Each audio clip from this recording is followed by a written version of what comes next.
In today's show, we're going to look back at all of the action from Thursday's games. Michael Bolton. Thanks, Josh. It's Michael Bolton here, and it's time for another episode of the Locked On Fantasy Basketball Podcast. Let's get to it. Let's get to it, indeed.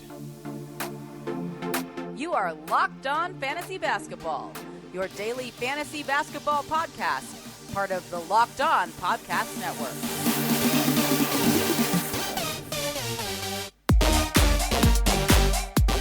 Hello and welcome to the Locked On Fantasy Basketball Podcast, brought to you by Basketball Monster. My name is Josh Lloyd and I am the lead fantasy analyst at basketballmonster.com and at Yahoo Sports Australia. And you can find me on Twitter, as always, at redrock_bball and on Instagram at Locked On Fantasy Basketball. Today's Locked On Fantasy Basketball is brought to you by McDonald's. Proudly serving communities since 1965, McDonald's has always been more than a place to get tasty, affordable food. It's a place where friends and family from the community can come together. A big thank you to our friends at McDonald's for always being there. I'm loving it. Thank you for also making Locked On Fantasy Basketball your first listen every day. We are free and available on all platforms. So, we've got games to talk about. We're going to start off with news, Trade Central, WATFO, and then talk about all the games and then all the big performances of the day. So let's start off with some news.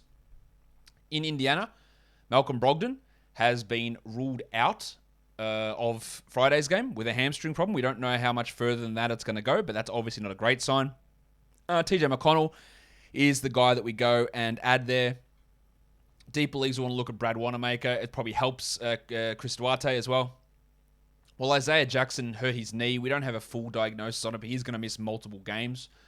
That's a shame for Jackson, who I do like long-term for Dynasty. It does help Badadze if they're going to use that extra center at all. Goga's had one really big game this year, but it takes that competition out there as well. PJ Washington is doubtful again. It's really hard to consider holding him, considering he's playing badly and he's injured. You can do it. Definitely in 14-team leagues you would do it. But in a 12-teamer, it's pretty hard to justify holding PJ through these. While Michael Malone, the doctor, he wants more stiffy. He wants Boner. He wants Bones Highland out there more, apparently. He just doesn't know how to do it. Just needs to find a way, apparently. Surely at some point, it's as obvious as anything to see Faku and Rivers and Dozier have no ability to score whatsoever in that second unit. Now, I don't know if Bones is going to play 20 minutes or he's going to play 10 minutes. Or if Malone's talking out of his ass again and not going to play him. That's a distinct possibility. He did that with Michael Porter in his rookie year. We've got to find more minutes for him. 14 tonight. Let's see what he does with Bones. But just keep an eye on that, especially for deeper leagues, because Bones is exactly what they need in that second unit. And we'll see if Malone has the gumption to throw him out there. Fingers crossed that he does. Let's look at Trade Central. The most traded player over the last 24 hours is, didn't expect this one, the Padawan, Colin Sexton. These are some of the one-for-one deals that went down with Sexton. He played all right yesterday. Big numbers with Isaac Okoro out. And these, again, the valuations are all over the place. Straight up for Jaren Jackson. Look, Jackson's struggling a bit. I would take Jackson there pretty clearly. Straight up for Dennis Schroeder. I'd take Colin Sexton over Schroeder pretty comfortably there as well. But it just shows the valuation differences that people have. Straight up for Spencer Dinwiddie. That's an interesting one. I probably would take Sexton, but I can see them being close. And that really depends on what you're looking for. Whether you're looking for that high efficiency scoring, which Sexton brings, or low efficiency scoring, but with assists that Dinwiddie brings. And that's really the difference there. DeAndre Ayton. That's a huge trade. I would rather... actually, would I? Yeah, I think I would rather have Ayton or Sexton versus Sexton. And then for Wendell Carter Jr., who's been excellent again, top 50. Now, these guys like Dinwiddie and Carter, they're both ranked ahead of Sexton for the year, whereas the guy you expect to be ranked higher in Ayton and Jackson, they're both ranked below him. No, actually, that's not true. Jackson's not ranked below him. Ayton is. So it is a weird scenario, but he is a guy that's been traded a lot, and you just get some ideas of some of the players that have been dealt for. That only happens in a taco league, Josh. All right, that's fine. Plenty of people who listen to this show who are in beginner leagues, plenty who are experts, been playing forever. Just gives you an idea of guys who are being moved around a lot and the varying levels of value that they may have around fantasy leagues. That's what the purpose of this is. So, it's time for the next WATFO. We're going to look at all these at the end of the season to see how I did on them. And for next week's WATFO, drop a comment down below of what you want to put on. but someone suggested, what are the odds? The F stands for Frank. What are the odds that Giannis Antetokounmpo shoots over 70% from the free throw line this season? He's currently sitting at 73%. He's had 4 or 5 seasons in his career of over 70. He was been under 70 the last 2 years. What are the odds that he shoots over 70? I think it's 75% chance that he ends the season over 70% from the line. So tell me what you think down below, but also drop me another WATFO for next week. We'll try and do one of these each day. So by the end, we've got a real big bunch of them to go through and see how correct or how accurate I was on those sorts of predictions. Guys, McDonald's. We all know McDonald's has been around in our lives forever. Like, it's great that they're sponsoring this podcast as well. But it's not just a place to get tasty, affordable food. It is a place that is a central part of the community. You'll know where your local Macca's is. You'll have memories of doing something there, whether that being a trip after school through the drive-thru, or after a sporting event, or going to a friend's birthday, or taking your kids to a birthday party, or when you're on the road and you're on a long road trip and you go, Macca's, can we just call in and get a cheeseburger? It's just a sense of community. It's a sense of familiarity. McDonald's brings that to you. So why don't you head to your local McDonald's to refuel and to reconnect? Ba-da-ba-ba-ba. I'm loving it. All right, let's go on to the next part, and that is the top ads over the last 24 hours. And by top ads, I don't mean my Sweatblock reads or my McDonald's reads. The top additions to fantasy basketball teams. Lonnie Walker, the fourth. Can he get the Kemba noise? Let's do it. Hello. Up 30%. He got the start today for Doug McDermott. He scored all right and didn't do too much else. He is playing at a decent level this season. I don't mind him as a short-term option in 12-team formats. I wouldn't say that he's anything close to a must roster, but he was all right.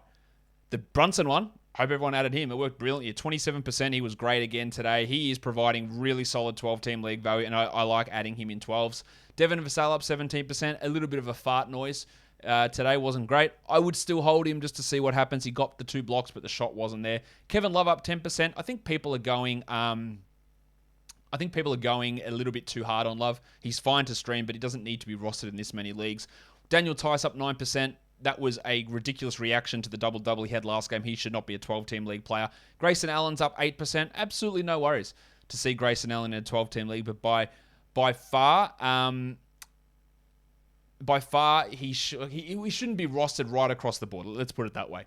Dorian Finney-Smith up 7%. One of the best streaming options that's always going to be available in most 12-team formats. Caruso, he probably, for his steals alone, he has 12-team value. And then Jared Vanderbilt. Love that he started. I don't know whether he will continue to start. Chris Finch said pre-game, no, it's just a matchup thing, which was pretty weird to me, a matchup thing going up against the Bucks, who were starting 0 centers, so you needed to put both Towns and Vanderbilt out there. I know you put Jared out there to guard Yanni, but you were playing like Connaughton at the 4. Like, they were really small, the Bucks. We'll see what they do, but it was pretty clear that things worked a lot better for the Wolves with Vanderbilt out there versus Okogie. So I don't mind him as like a type of flyer. In terms of drops, I think I agree with all of these ones. Aldridge down 11%. Malik Beasley down 7.9%. That makes a lot of sense to me. He's not a must-roster guy at all. Dougie McDirt down 8%. Marcus Morris down 7%. Carmelo Anthony down 7%. Should never have been added in as many leagues as he was. Larry Nance down 7%. Nemanja Bjelica down 6%. I can't believe he's still rostered in leagues to be dropped in leagues. And PJ Washington down 6%. All of those guys should not be 12-team league players at this point. But yeah, that's fine. They had their little moments or opportunities. Most of them did had their little opportunities, but they're not great guys to be holding on to under every circumstance in 12-team formats. I think that's the best way of phrasing that. So now it's time for us to go on to the games of the day. The first one of those is the Atlanta Hawks. They lost to an undermanned Washington Wizards. In fact, Sheev. A surprise, to be sure, but a welcome one. I guess it's a welcome one if you are a Wizards fan. The Wizards win it, 122-111. let's start with the Hawks. Finally, John Collins wasn't in foul trouble. He had 28 and 12 in 38 minutes. Now, it's been a long time since we've seen John Collins play that much. No free throw attempts, but 88 from the field. No blocks. Really just powered by huge efficiency and good scoring. Wouldn't overreact to that, but he's been good in the limited minutes he's played. 15 and 13 for Trae Young with 2 steals. Inefficient night. While last 2 games have been encouraging for Bogdanovic. 34 minutes is probably most encouraging there. 14, 6 and 4. He's he's nowhere near where he was last year. Let's be fair with that. But it's getting better. I'm holding him. Cam Reddish did his thing, 20 points, 1-1. Nice numbers. He's fine in 12s, but I wouldn't say that he's guaranteed to be a must roster player. But he's looking solid. While I think DeAndre Hunter's a drop. He's a drop in 10-team leagues. I feel confident about that. He looks like rookie DeAndre Hunter and post-injury DeAndre Hunter, not the first 20 games of last year DeAndre Hunter. He can't get enough shots. He doesn't do anything in any other areas. In a 10-team league, no worries. He's the 180th ranked player this season. If you want to move on, even in 12, I'd be okay with that. I'm not doing that with Clint Capella, though. It's been rough. Absolutely. Like, it's been rough for him. But... yeah, we had this worry last year. I went, oh shit, he's got this Achilles problem. And then he was fine. And then I brought this up on a lot of preseason podcasts and said, how worried are you about the fact that he had the Achilles again? And no one seemed to be worried about me, apart from me. And I had him way lower down my list than others. I had him maybe in like the 50s or 60s. A lot of people were looking at him in the 30s. I thought, maybe I'm overreacting to this. And then he looked great on the first game. But since then, he's struggled a lot. Like, he's just not quite the same. I'm not dropping him, of course, but he is not a top 125 player so far this year. Yeah, 11 points in 23 minutes with 4 rebounds and 1 block. That's really not good. Still a clear hold, but not good. Lou Williams, Kevin Huerter. Why is he rostered in so many leagues? He's not even a 14-team league guy, fan of pants. You can drop him as well. Now, for the Wizards, there was no Daniel Gafford. And we thought there was going to be Spencer Dinwiddie because he wasn't on the early injury report. But then, of course, he was out due to the back-to-back. So they started Aaron Holiday. He did nothing, 7 points in 24 minutes. But Bradley Beal and Montrezl Harrell carried this team. 27, 8, and 8 for Beal. So if you do have Beal, this would feel a little bit better after some of the bad performances he's had. While the table had 25, 13, and 5, 2 steals and a block. And he was a massive plus-minus. Now, I am critical of Harrell in plenty of games. He was awesome in this game. He did cop a spill late in the game and had to go off and never came back on. But the game was over pretty much at that point, so hopefully no worries there. And if Gafford is out or continue to be out, his value is going to skyrocket. He's been great. KCP also, really nice game. 21 and 8 with 5 threes. Don't react too much to that, but he's a nice 14-team league guy. While Kuzma played 40 minutes. He had 21 and 8 and 3 steals. This is a massive sell high opportunity for Kuzma. Now, you might look at Kuzma and go, he's been great. He's still not a top 100 fantasy guy. He's 108th. So when Hachimura does return, and then Gafford is back, where does he fit in? Because he hasn't been blowing us away despite what some people think he's been doing. I would try and sell him to get anything back. Denny Avdia just continues to stagnate, and Bertans hit 3 threes, but he is really no more than a streamer. Hull Neto had 5 assists and 6 points in his 24 minutes. It does help that Dinwiddie was out to get him some extra minutes in this game. The next one, the Sixers and the Pistons. Well done to the Pistons for that fight back towards the end. Of course, they still lose the game, but a good fight back. 110-102, Philadelphia wins. Let's talk about this one. Is that you, Mr. Stewart? Well, who the hell else do you think it'd be? Get in here, you pair of flaming galahs. Now, I am pretty critical of Dwayne Casey. I don't think he's a very good coach. I haven't thought he's a very good coach for like 10 years. I don't think I've been doing this 10 years, but as long as I've been doing this, he's been a bad coach.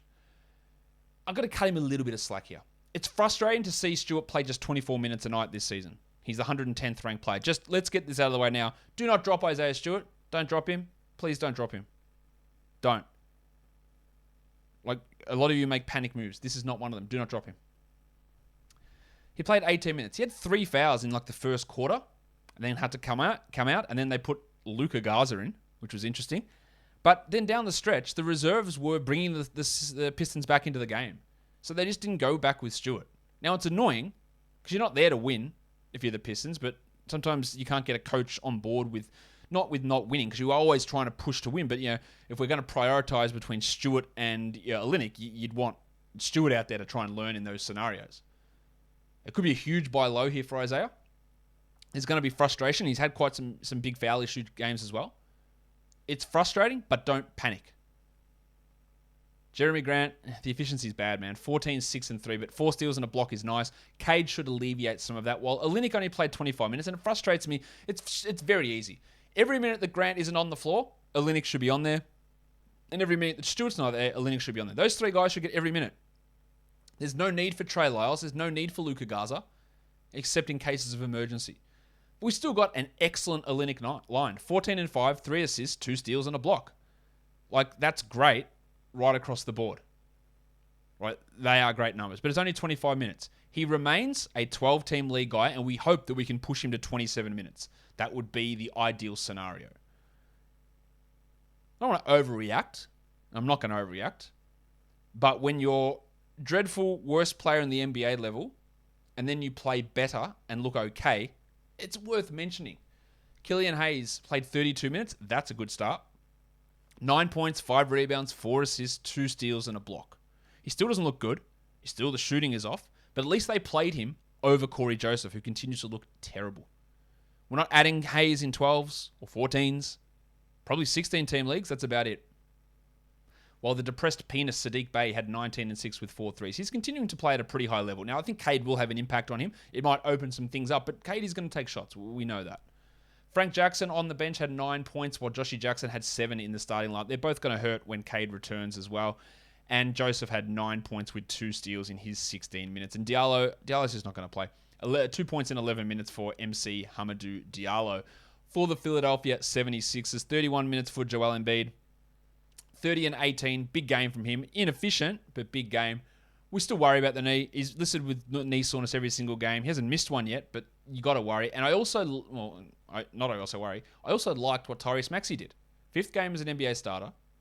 16, 6, and 6, 2 blocks, 2 threes. 75% shooting. They won't be that good, of course, but he looked comfortable. Now, when Simmons comes back, it could really hurt him. But to me, he has established himself as the guy they go to instead of Shake Milton. And he should be a 12-team league hold. He's the 96th ranked player this season, Tyrese. Toby had 17 and 6, the old thick Hogsman. I think I am a TH? T to the H! Yeah, TH for life. While we saw Shake Milton get his first action for the year, 13 points in 16 minutes and 5 assists. Those 5 assists are encouraging from Shake because normally he's a dreadful passer, but I still don't think he's anything more than a deeper league guy. Seth Curry, we're going to see his rank start to keep falling. He's 83rd now. It'll fall outside the top 100. He had 12 points with 2 threes. There's just not enough there to maintain as a must-roster guy. While Andre Drummond played 14 minutes, 2 points, 4 rebounds. Now, I get you have the worry with Embiid's knee, but realistically, you are only holding him because you think Embiid's going to miss. He cannot produce enough, I don't believe, in those reserve minutes to justify being held in 12-team leagues. And if there was if Josh Giddey's on my free agent list and I'm holding on to Andre Drummond just in case, I just wouldn't do it. I would move on pretty quickly. If my best option out there was Royce O'Neal, then maybe I would hold. But it's just not enough from Drummo to make me think that he's got to be held in all situations. Guys, basketball is back and it's better than ever. So is the new redesigned BetOnline website. BetOnline remains your number one spot for all basketball and football action. So head to that new updated desktop site and use our promo code LOCKEDON to sign up today, and you get a 50% welcome bonus on your first deposit. From football, basketball, the World Series, NHL, boxing, and UFC, right to your favorite Vegas casino games. Don't wait to take advantage of all of the amazing offers for the 2021 season. BetOnline is the fastest and easiest way to bet on all your favorite sports. BetOnline is where the game starts. And I've also got to tell you about the best tasting protein bar ever. It is, of course, Built Bar. Built Bar comes in amazing flavors: raspberry, orange, strawberry, salted caramel, mint brownie, cookies and cream, coconut. Whatever your favorite flavor, Built Bar is going to have you covered. But it's not just a delicious tasting protein bar, it's also healthy. 4 to 5 grams of sugar, 4 to 5 grams of net carbs, 130 to 180 calories per bar, and 17 to 18 grams of protein. These bars are delicious, they're healthy, and you can get them for 15% off. So head to Built.com, use the promo code LOCKED15 to save 15% off your order. Built Bar is the best tasting protein bar ever. All right, let's move on. The third game of the day, the Utah Jazz and the Houston Rockets. Just an absolute laugher, really. This was over basically immediately. The Jazz win at 122-91. Look, I don't know what to say for Utah. Don Mitchell had 15 points in 24 minutes. Bogdanovic was questionable heading in. He had 19 in 25. Gobert had 16 and 14. Clarkson had 16 points in 24 minutes. JORDANCLARKSON. Mike Conley is still a top 100 player this season, despite playing just 24 minutes here and averaging 28 on the year. 6, 2, and 4. Not a great night from Conley, but it was just business as usual. Hassan Whiteside has worked his way into being a solid stream option for 12-teamers. 10 and 6 with a block on 80%. You need a field goal, a block, and a rebound boost. Whiteside's a guy that helps you. And he's just filling that role perfectly, which is a credit to him. Joe Ingles was pretty good in this one as well. 14 points, 4 threes. He is a streamer rather than being a guaranteed must-roster 12-team guy. The more intrigue slides across to the Rocket side of things. The crucifix, Christian Wood, hit both his free throws. So is that fixed? It looks like it might be. 16 and 7, 2 steals and a block in 27 minutes, while Alperen Şengün, this guy is just really good. 24 minutes, 14 and 5 with 3 steals. I think he leads the league in deflection rate. His steals are through the roof. It is only a matter of time, I feel, until he is starting. In my mind, he is a must-roster player. He is, 127th this season in 19 minutes? I think that the top 100 is going to be there. I think you got to have him, and then you just got to see what happens when they replace Tice with him. It's going to happen. It has to happen soon. Eric Gordon had 8 points in 24 minutes, while cousin Kev hurt his ankle early. He played through it and then didn't go anymore. 5 points in 19 minutes. We don't have an update on that at this point, but another inefficient night. And safe to say, I am probably lower on Porter than most people, but even I've been let down, and he has failed to live up to my expectations. 5, 2, and 2. I said this the other day on Basketball Monster. I said, he's not an elite prospect. And people get so up in arms. What are you talking about? So many people think that. And the person who said that's maybe listen to this podcast. But he is not an elite prospect. He is a good prospect who might develop into a good player. At the moment, he is actually a very bad player with a lot of potential, but he is bad. And he can put up stats, but he can also kill you in so many areas. He will be better than this. I can't state that enough, that he will be better than this. But he is not as good as the cousin Kev jerk-off brigade thinks that he is. I was impressed by Usman Garuba. 4 rebounds, 3 assists. Just watch him if he ever gets run. Well, Jalen Green, it's going to happen, guys. Rookies with this profile, it's going to happen. 19% shooting. 13 points, 3 threes. He had a steal on the block. Just hold him. You're going to go through this rough shit. It's what happens with guards, with rookie guards. Tice had 7 points, while the wild thing, Jayshawn Tate, 7 and 5 in 15 minutes. Not a great night from Tate. He's fine if you want him on a 12-team league, but the upside is so low. Like, if I had to choose between Tate and Şengün, I'll take Şengün every day. The upside for Tate is so low. His production varies so much that it really is just hard to justify him as a must-roster guy. I'd be inclined to try Kenyon Martin. I know Martin's more of a 4 than the 3, but like any minutes that Tate gets at the 4, I'd give him to Martin. Martin had 4 and 5 in 16 minutes. He was really impressive at the end of last season. But there's just not a role available at this point for KJ Martin, unfortunately. The next game, the big TNT game. What a stupid game this was. The Knicks get the win over the Chicago Bulls, 104-103. Now, on the pregame show today, my Yahoo best bet was the Knicks winning straight up. They weren't favored, and I thought, I got this in the bag. And then what absolute dumb shit happened down the end, including Julius Randle missing 2 free throws at the end. And then, of course, the Bulls, to round out the dumbness, go to DeMar DeRozan for the game-winning shot, which he airballed. What a crazy game it was. Let's talk about what actually happened, though. I think Kemba's back. I hope he's back. He looks good. 29 and 4, 5 triples, 2 assists, 2 steals. Again, I think the reports of his demise may have been greatly exaggerated. The double royal, Julius Randle.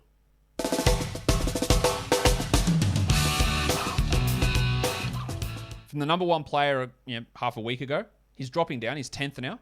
Because those things that we talked about had no chance of sticking, the ridiculous block rate, have not stuck. He's had 1 steal and 0 blocks in the last 2 games. 13, 16, and 9. The 16 and 9 are great. The 13 points on 11 shots is shithouse. 70% from the line on 10 attempts is also shithouse. His efficiency cost a lot down the stretch of last season.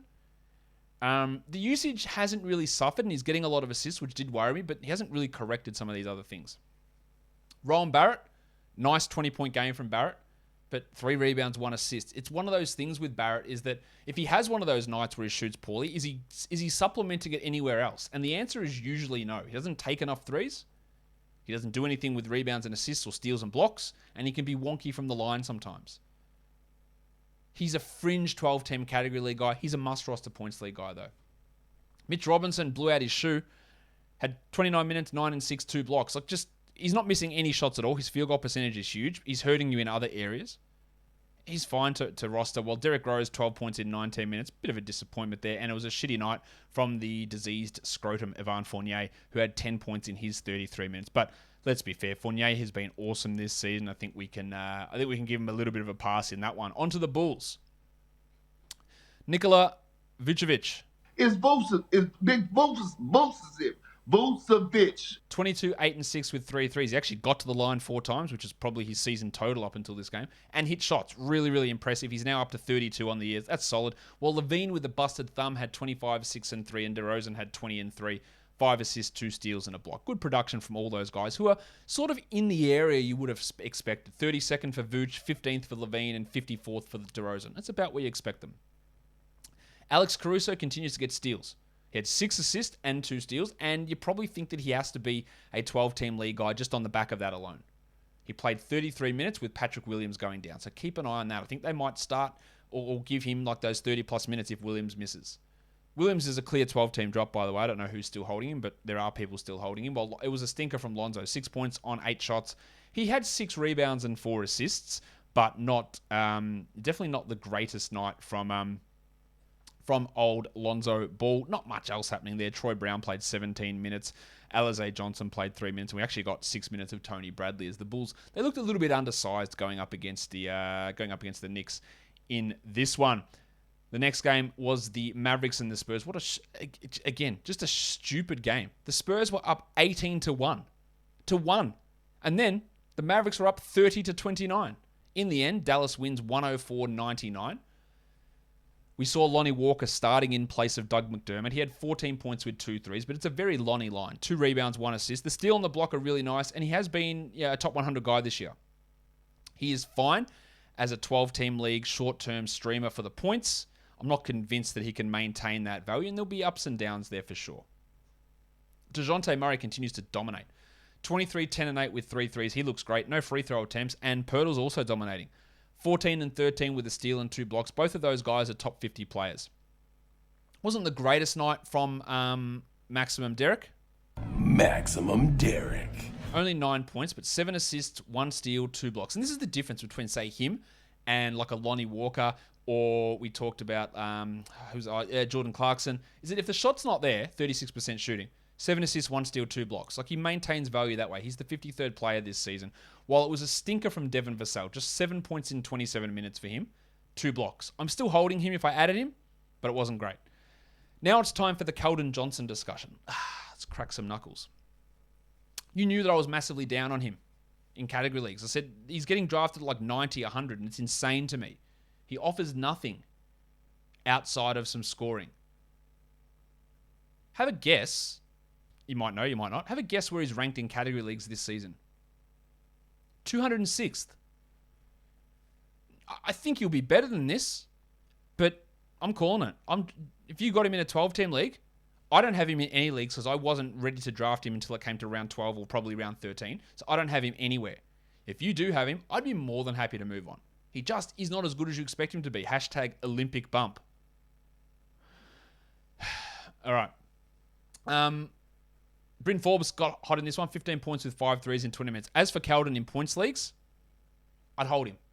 All right, he's much better in points leagues. Like 50, 60 spots better in points leagues. You'd hold him in those leagues. But all the flaw, and to be fair, he had 2 steals. But all the flaws we talk about with him, the low efficiency, low rebounds, low assists, low steals, low blocks, low threes, that keep him from being a good category league player, have kept him from being a good category league player. Like, it wasn't that hard to foresee. And here we are, stuck with a bloke who's struggling. I think it was on the pre-game show today. I was talking about, Maxi Kleber. I think he might be done. I think, where's old Maxi? He used to be a great player. And then he goes out and has 12 and 10 with 4 threes, 6 blocks and a steal. And I went, yeah, okay, that's old Maxi. There was no Porzingis. I don't think I trust Maxi to continue to do this, but holy shit, that was awesome. some streamability while KP is out. Doncic had 25, 3 and 5, and he hasn't really gotten going. He's the 24th ranked player in category leagues.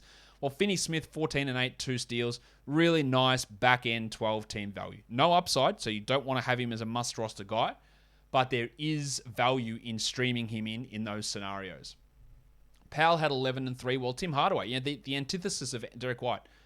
Shot didn't fall, 6 points on 8 shots, and then not much else. Hardaway's the 127th ranked player. He still should be rostered in 12-team leagues, but he just doesn't offer it much. Brunson was great. 19, 7 and 5 with 3 threes in 30 minutes, and he is a 12-team league guy, while the bloke who I thought should have been getting more minutes this year finally got those minutes and did nothing with them. 7 points for Reggie Bullock in 30 minutes with 2 threes. He's a short-term streamer for his 3-pointers, while Porzingis is out, but wouldn't imagine that this performance would make Jason Kidd and his leadership council want to play him more. Also, again, remember, no Moses Brown playing in this one, so if anyone is still holding Moses Brown in 12 or 14 or 16-team leagues, I reckon you should feel pretty comfortable about moving on from him. All right, so let's move on to the last game of the night, an overtime game between the Memphis Grizzlies and the Golden State Warriors. In my Yahoo betting article today, I said, I'm going to take the Grizzlies +6, but I think they're going to win outright. I just don't have the balls to pick them. I should have the balls to pick them, shouldn't I? They win 104-101 in overtime after being down 19 points. Just a huge, huge victory in the end for Memphis to get there on the road. They had that letdown the other day against Portland, but just a massive bounce-back performance to get this win in overtime against the Golden State Warriors, who were undefeated prior to this game. Ja Morant was unbelievable again. 42 minutes, 30 points, 2 threes, 7 rebounds, 5 assists, and 4 steals. Elite efficiency, 50 from the field, 100% from the line. His percentages have gone through the roof from where they were last season, and that is, of course, a large part reason behind why he has jumped up as high as he has in the fantasy rankings. Just really taking off. Only 21 minutes for Steven Adams. 12 and 7 with 2 steals and a block. They were just playing better with Jaren Jackson at center and Kyle Anderson at the 4. This was the worry that I had with Adams before the preseason. I went, all right, they'll probably play more of Jackson. They've got Clark. They play Anderson at the 4, and they just didn't do it until now. The numbers are still fine for Adams, but 21 minutes is a worry. So let's just see where this goes. Another stinker of a night from DeAnthony Melton shooting the ball, but everything else was great. 7 points, but 6 boards, 3 assists, 4 steals, and 3 blocks. Earlier in the year, his offense was out of control and he had no defense, and now the defense is coming in. He remains a must-roster player. Desmond Bane, another must-roster guy, 19 points with 5 threes and 6 rebounds. Yes, Dylan Brooks will come in and screw this up, but we don't know how yet, so you just have those guys and then we adjust later on. Anderson played 29 minutes. 8 and 9 is all right. 2 blocks, including one really big one late. I still don't think that he's a 12-team league player. Well, Jaren Jackson did have some foul problems, but played 32 minutes in the end. 15 and 8, 3 threes, a steal, and a block. I think he's still a buy low guy because the shooting has been off for him. And they also, interestingly, played Xavier Tillman, the cashier, over Brandon Clark. Those two have sort of been going back and forth.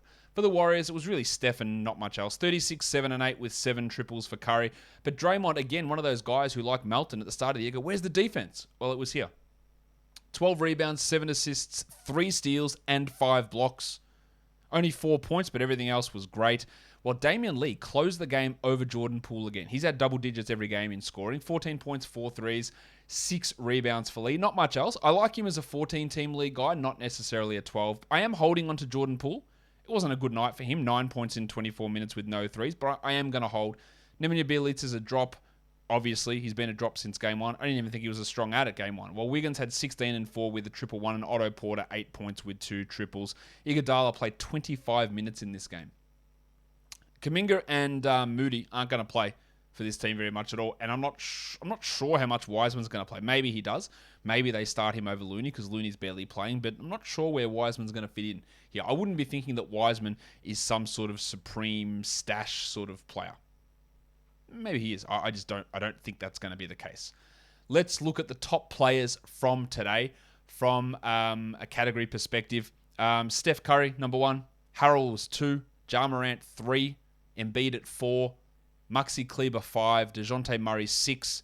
Johnny Collins, the Baptist, at 7. Draymond at 8. Nikola Vucevic at 9. And Brad Beal.